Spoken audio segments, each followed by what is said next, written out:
Sveicināti! Šajā nodarbības video mēs runāsim par to, kā veidot tēlu ar savas balss palīdzību. Balss nav tikai skaņa. Tā ir tavs rīks, lai radītu tēlus, iespaidus, noskaņas un arī klātbūtni. Katram tēlam ir sava balss. Piemēram, vai viņš runā zemu un mierīgi, vai augstu un strauji. Vai viņš runā klusi un nepārliecinoši, vai arī skaļi un pārliecinoši? Ir vairāki balss elementi, kas to nosaka. Balss augstums, zema balss, piemēram, rada mieru un izstrāvo autoritāti, bet augstāka balss saistās ar satraukumu un arī bērnišķīgumu citreiz. Tas var būt arī tembrs, tas ir balss raksturs. Balss var būt, piemēram, silta, raupja, čukstoša vai asa, griezīga. Tā ir arī dinamika, jeb skaļuma maiņa, kas atklāja kaut kādas konkrētas emocijas.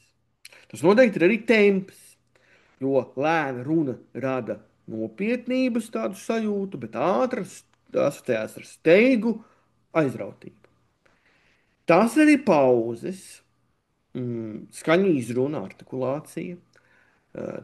Piemēram, var uzdot tādus jautājumus, kā vai tēls runā skaidri, vai viņš, teiksim, saminstinās kaut kādos brīžos, vai domā vispār pirms runā. Lai tev būtu lielāka skaidrība, arī piedāvāju tev nelielu teksta fragmentu.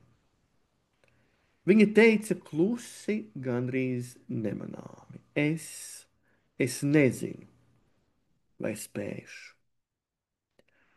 Un to var pateikt, kā šis tēls viņa būtu nobijusies augstā balsī, lēni un ar pauzēm.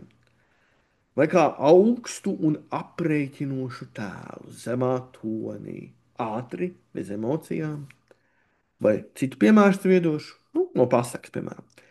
Tad rūtīts klusi nočukstēja. Nāc šurp, parādīšu tev noslēpumu.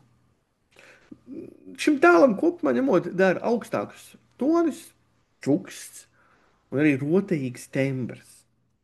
Tagad iedodu tev vingrinājumu. Izvēlies vienu teikumu, kaut kādu, teiksim, prozas tekstu. Un es aicinu tevi runāt šo pašu teikumu no divu tēlu viedokļa. Kā priecīgam bērnam un kā nogurušam pieaugušajam. Tad pamēģini, teiksim, kā šarpam tādam dusmīgam skolotājam, vai arī kā sapņotājam, vai kā varonim. Ieraksti to savu runu, noklausies un padomā. Ko tieši tu darīji, lai mainītu savu balsi, lai radītu iespaidu, dažādus patiesībā iespaidus par dažādiem tēliem?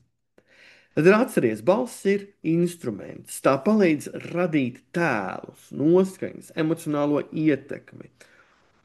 Un šo prasmi var trenēt. Jo vairāk tu darīsi, jo pārliecinošāks tajā kļūsi.